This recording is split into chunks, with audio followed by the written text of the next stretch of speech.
విందామని సంకల్పం కూడా చేసినంత మాత్రం చేత భాగవతం వినరు. ఈశ్వరుని యొక్క అనుగ్రహం ఎవరికి ఉంటుందో వారు మాత్రమే భాగవతం వినగలరు. రెండవది మూకపంచశతి. మూకపంచశతి చెప్దాము అని సంకల్పం చేస్తే చెప్పడం సాధ్యం కాదు.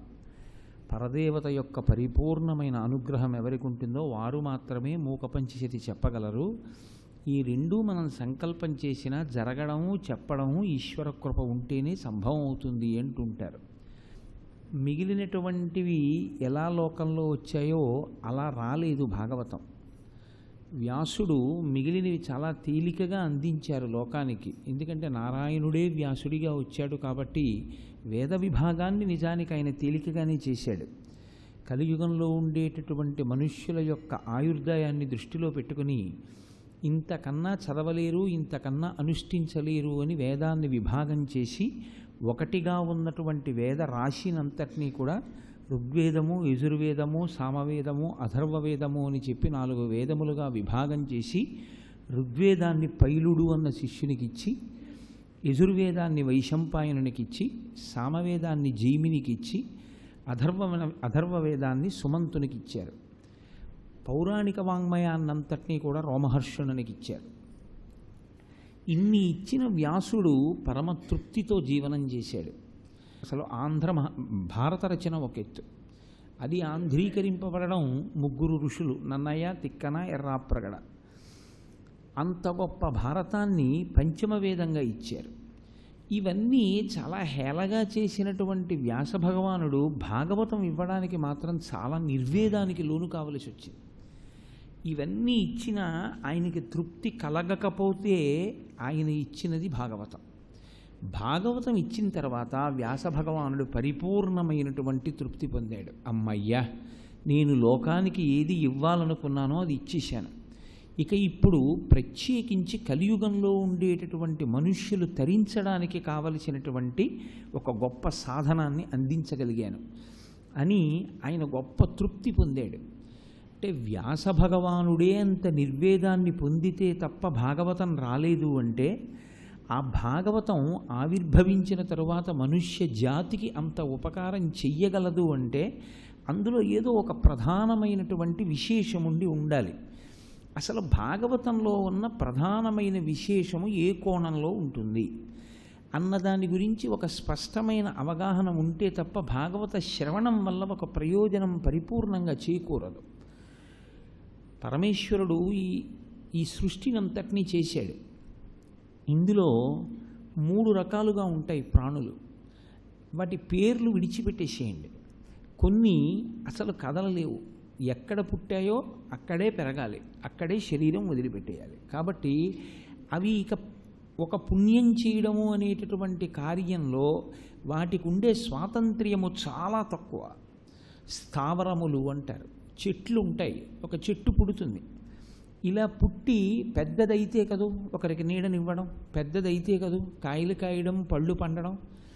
అసలు ఆ చెట్టు ఇంకా పెరుగుతుంటేనే 4 ఆకులు వేసేటప్పటికి ఏదో ఒక పశువు వస్తుంది, తినేస్తుంది. ఒక పశువు వస్తోంది, నన్ను తినేస్తుందన్న విషయం ఆ చెట్టుకి తెలుసు. చెట్టుకి ప్రాణం లేకపోలేదు, కానీ అడుగు తీసి అడుగు వెయ్యలేదు. తన ఆకులు తినేస్తున్నా, తన మండలు విరిచేస్తున్నా ఆ చెట్టు అలా చూస్తూ నిలబడాలంతే. అది ఒక పుణ్యకార్యాన్ని చెయ్యడము అన్న విషయంలో దానికి ఉండేటటువంటి స్వాతంత్ర్యం చాలా తక్కువ. అలాగే కదిలేటటువంటి ప్రాణులు కొన్ని ఉంటాయి.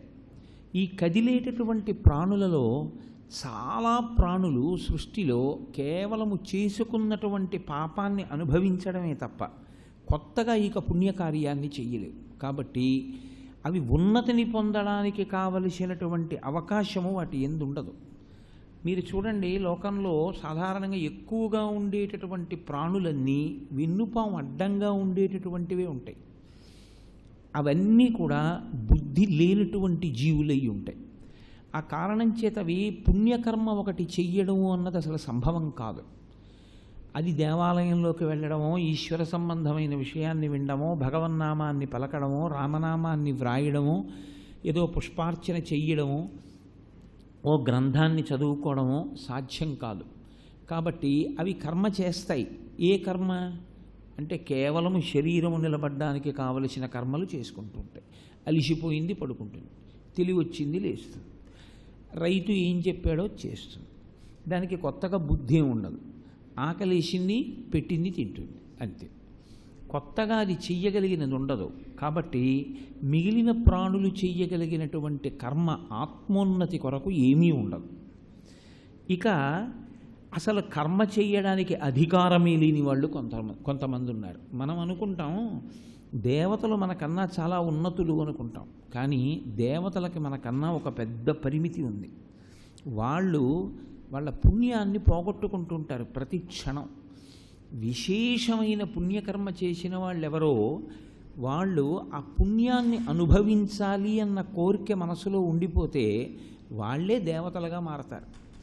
మారితే అసలు ఎవ్వరూ ఊహించలేనంత గొప్ప వైభవాన్ని అనుభవిస్తారు. ఇంత గొప్ప వైభవాన్ని అనుభవించడంలో వాళ్ళు చేసుకున్నటువంటి పుణ్యకర్మ అంతా కూడా హరించిపోతుంది. వాడు అనుభవించడానికి అంటే కేవలముగా అన్ని వేళలా అనుభవించేయక్కర్లేదు. ఒక చక్రవర్తి ఉన్నాడు, ఎక్కడో ఒక పెద్ద హర్మ్యంలో ఒక ప్రాసాదమునందు ఉంటాడు, ఒక అంతఃపురంలో. అలా ఉన్నందుకు ఆయన పుణ్యం చాలా పోతుంది. ఎందుకంటే మిగిలిన కొన్ని కోట్ల మంది అంటారు, అబ్బాయి ఎంత అదృష్టవంతుడండి అంతఃపురంలో ఉన్నాడు అంటారు. అసలు ఆ అంతఃపురం ఎలా ఉంటుందో అంటారు. అంతఃపురంలో ఉన్నందుకు ఆయన పుణ్యం పోతూ ఉంటుంది. ఇక దేవత అయిన వాడికి ఎందుకు పోదు? కాబట్టి దేవతగా మారిన వాడికి పుణ్యక్షయం అయిపోతుంది. క్షయం అయిపోవడం అంటూ మొదలుపెట్టిన తర్వాత ఉండిపోవడం అన్నది కుదరదు. ఏదో కొంతకాలం ఉంటాడు దేవతాస్వరూపంగా.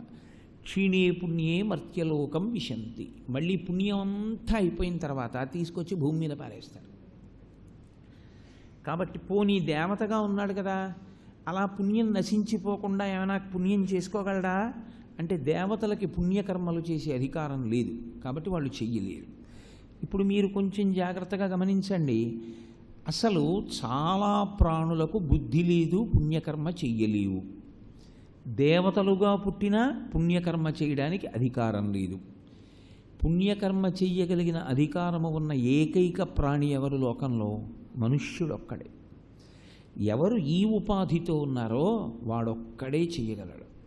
వాడు మాత్రమే భాగవతాన్ని వినగలడు, వాడు మాత్రమే భాగవతాన్ని చెప్పగలడు, వాడు మాత్రమే భాగవతాన్ని చదవగలడు, వాడే దేవాలయానికి వెళ్ళగలడు.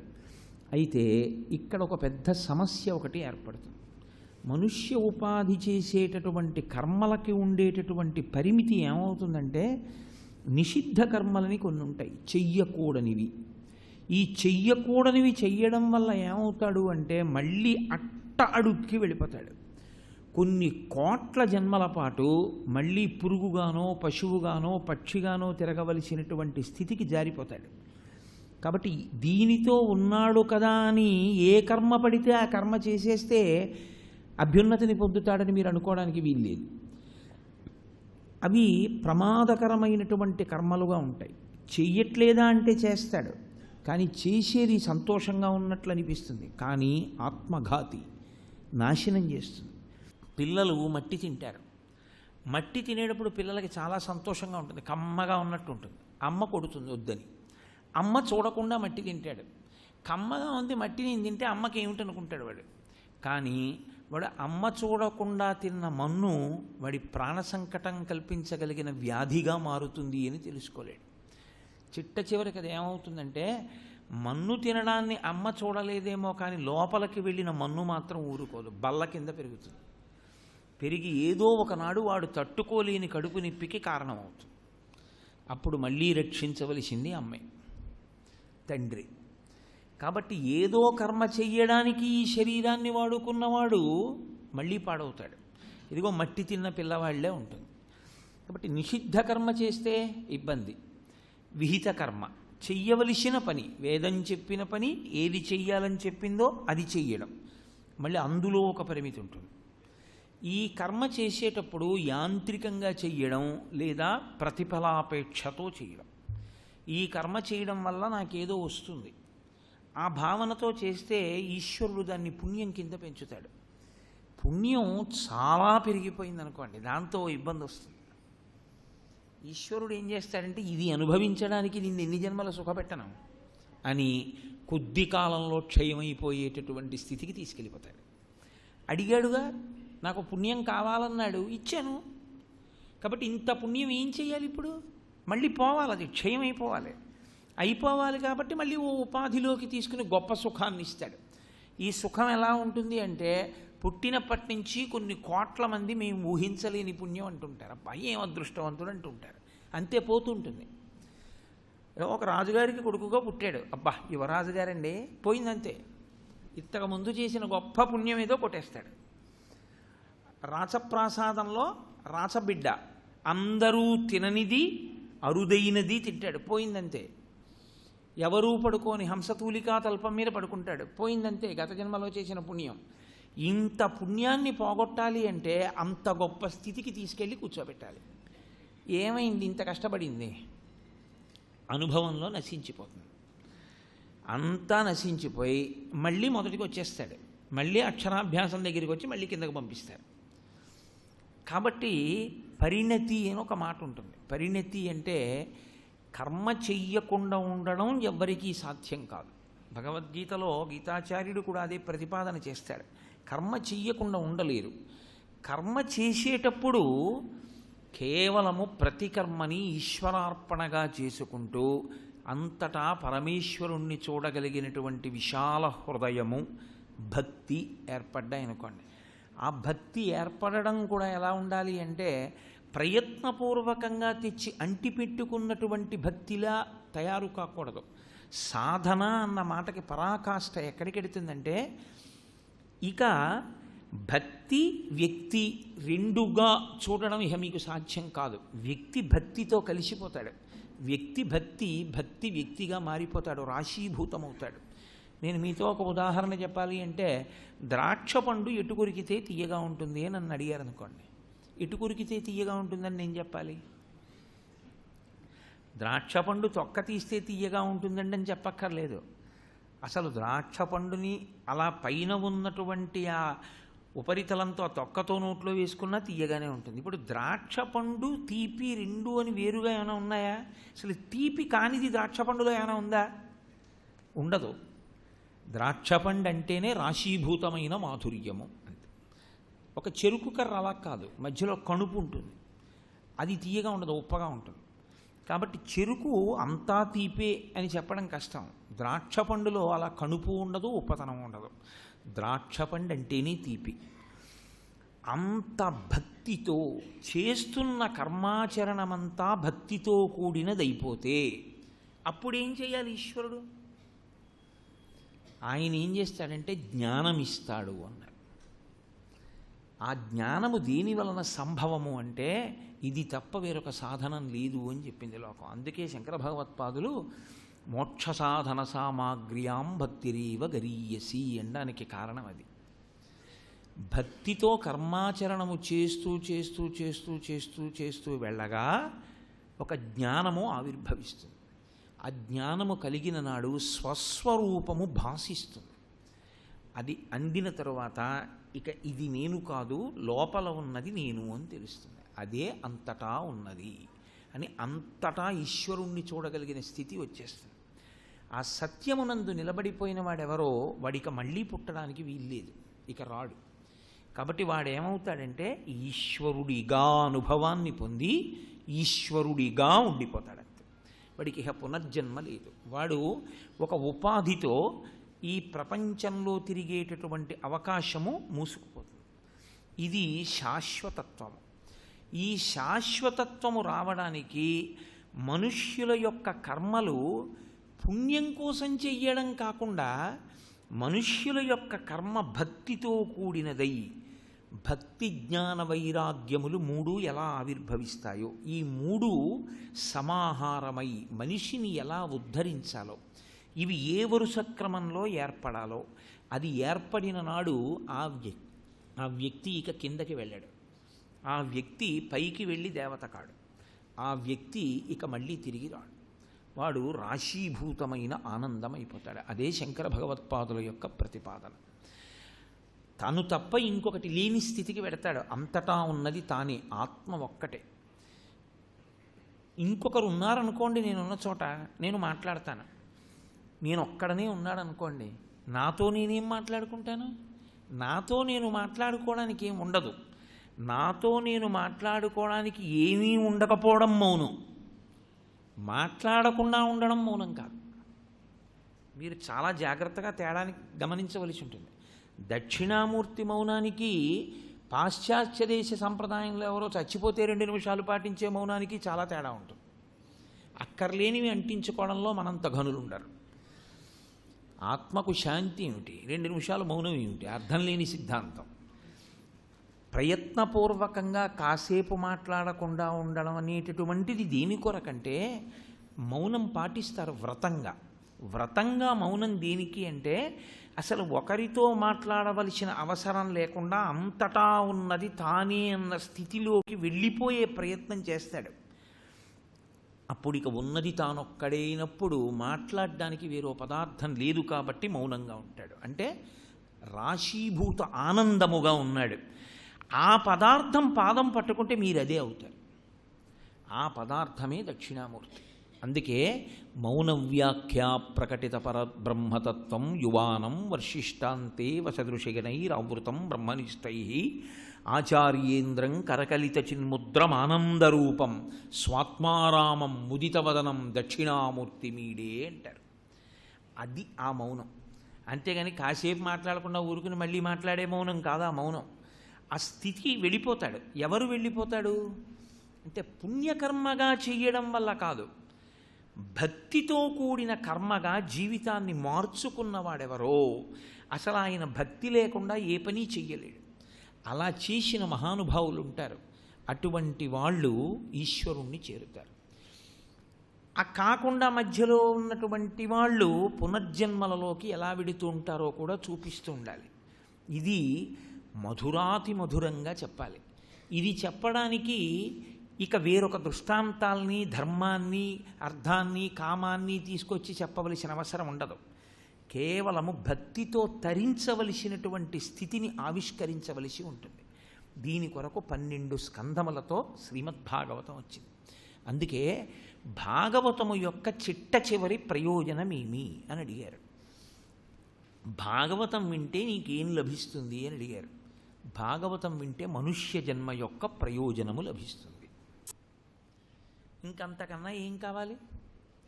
భోజనానికి కూర్చున్నవాడు భోజనం చేయడం ప్రయోజనం. మంచం మీద పడుకున్నవాడికి నిద్ర పట్టడం ప్రయోజనం. ఆఫీస్కి వెళ్ళినవాడు బాగా పనిచేయడం ప్రయోజనం. ఆడుకోవడానికి వెళ్ళినవాడు చక్కగా సంతోషంగా ఆడుకోవడం ప్రయోజనం. ఉపన్యాసం చెప్పడానికి వచ్చినవాడు దాని మీదే దృష్టి పెట్టి మాట్లాడడం ప్రయోజనం. వినడానికి వచ్చినవాడు సెల్ ఫోన్ కట్టేసి వినడమే ప్రయోజనం కదా. అయినట్లు మనుష్య జన్మ ప్రయోజనం మళ్ళీ జన్మ ఎత్తకుండా ఉండడం. అయినప్పుడు భాగవతం కన్నా ఈ ప్రయోజనాన్ని ఇచ్చేది ఇంకేముంది? అందుకే భాగవత శ్రవణము ఎవరు చేస్తారో వాడికి శ్రవణము చేయవలసిన అవసరము లేని స్థితికి వెళ్ళిపోతాడు. దేని గురించి శ్రవణము చేశాడో దానిగా మారిపోతాడు. అంత గొప్ప భక్తి ఆవిష్కరణము దేనివల్ల జరుగుతుంది అంటే కేవలము భాగవతము వలన మాత్రమే సాధ్యము. అందుకే మిగిలినవి ఇచ్చినంత తేలికగా వ్యాస భగవానుడు దీన్ని ఇవ్వలేదు. అందుకే భాగవతం గురించి పెద్దలు ఒక మాట చెప్తూ ఉంటారు. నిగమకల్పతరోర్గళితం ఫలం శుకముఖదామృత ద్రవ సంయుతం పిబత భాగవతం రసమాలయం ముహురహో రసికా భువి భౌకాహ. భాగవతం వినేటప్పుడు 2 స్థాయిలు ఉంటాయి. మొదటి స్థాయి ఏది అంటే భాగవతమునందు ప్రతిపాదింపబడినటువంటి విషయములలో అంతర్లీనముగా ఉన్నటువంటి ఉపనిషత్ రహస్యములు. ఉపనిషత్తులన్నీ జ్ఞానకాండ కాబట్టి ఉపనిషద్ రహస్యములన్నీ కూడా భాగవతమునందు ప్రకాశిస్తూ ఉంటాయి. కాబట్టి ఇప్పుడు దాన్ని ఆ స్థాయిలో అర్థం చేసుకోగలిగినటువంటి స్థితి. అలా అర్థం చేసుకోగలిగితే వాడు ధన్యుడు. అలా అర్థమైతే వాడు ధన్యాత్ముడు. అలా అర్థం కాలేదు ఏం బెంగపెట్టుకోక్కర్లేదని చెప్పారు. ఇది ఇలా జరుగుతుందా అని తెలివి తక్కువ ప్రశ్న ఒకటి వెయ్యకు. ఎందుచేత అంటే నువ్వు చూసినవన్నీ నిజాలు అని జీవితంలో మాట్లాడకు. నువ్వు చూసినవే నిజము అని అనవలసి వస్తే నేను ఈశ్వరుణ్ణి చూడలేదు కాబట్టి ఈశ్వరుడు లేడు అంటావేమో. అలా అయితే భూమి తిరగడం కూడా నువ్వు చూడలేదు. భూమి తిరగడం నువ్వు చూసావా? చూడలేదుగా. సూర్యోదయం అయింది, సూర్యాస్తమయం అయింది అని నువ్వు అంటున్నావు, కానీ అసలు సూర్యుడు అస్తమించలేదు. భూమి సూర్యుడికి వేరొక వేపుకి వెళ్ళింది కాబట్టి చీకటి పడింది. అంతేకాని సూర్యుడు అస్తమించలేదు, సూర్యుడు ఉదయించలేదు. కానీ నువ్వు సూర్యోదయం సూర్యాస్తమయం అన్నవ అబద్ధం. నువ్వు భూమి తిరగట్లేదన్నదే నీకు అనుభవంలోకి అందుతోంది. అనుభవంలో భూమి తిరుగుతున్నట్లు ఎవరికి అందదు, కానీ భూమి తిరుగుతోందన్నది సత్యం. భూమి తిరుగుతోంది అన్న విషయాన్ని ఒక సైంటిస్ట్ చెప్తే ఒప్పుకున్న నువ్వు ఒక ఋషి చెప్పిన భాగవతాన్ని అంగీకరించలేకపోతే నీ కర్మ. ఎందుకని అంటే అన్నీ నా కంటికి కనపడితేనే ఈశ్వరుడు అనుకున్నవాడు పెద్ద మూర్ఖుడు. అన్నీ నీ కంటికి కనపడవలసి వస్తే చాలా కనపడని నువ్వు అంగీకరించావు. అలాగే అలా కంటికి కనపడే స్థితికి ఎదిగే ప్రయత్నం చెయ్యాలి, కానీ నువ్వు మూర్ఖత్వంతో వాదించావని ఉన్నానని నిరూపించుకోవడానికి రావలసిన అవసరం పరమేశ్వరుడికి ఉండదు. ఆయన భక్తికి కట్టుబడే ఉండేవాడే, కానీ ఆయన ధిక్కరించిన వాడికి కట్టుబడేవాడు కాడాయన. కాబట్టి భాగవతము ముహురహో భువి భావుకాహ పిబత భాగవతం, భాగవతాన్ని జుర్రుకో, తాగు. మీరు చూడండి, కొన్ని పదార్థాలని తినేటప్పుడు ఏ పదార్థము తినవలసి ఉంటుందో దాన్ని ముందే నిర్ణయం చేసేసుకుని అది తినేసి ఇది పనికిరాదని నమ్మి అవతల పారేస్తాం. అరటిపండు ఇచ్చి తినండి అన్నాను అనుకోండి, అరటిపండు ఇచ్చి తినండి అంటే ఇది తినక్కర్లేదు అని మీరు నిర్ణయానికి వచ్చేస్తారు. అరటిపండు తొక్క విషయంలో ఇలా విప్పేస్తారంతే. విప్పేసి పండు తినేసి తొక్క అవతల పారేస్తారు. అంటే తొక్క తినక్కర్లేదు మీకు నమ్మకం. నేను మా వేపు ఉంటాయి కొత్తపల్లి కొబ్బరి అని మామిడి పళ్ళు, ఆ మామిడి పండు ఇచ్చి తినండి అన్నాను అనుకోండి, ఎంత ప్రాజ్ఞుడవనివ్వండి, వాళ్ళు చూస్తున్నారు వీళ్ళు చూస్తున్నారని కూడా నిగ్రహించుకోలేడు.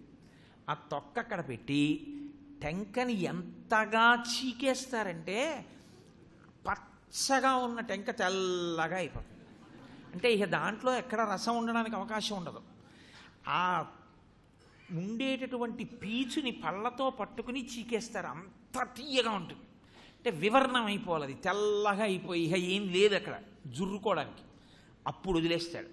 తొక్కని అంతే శక్తి కొలది పిండేసి మరీ చీకేస్తాడు.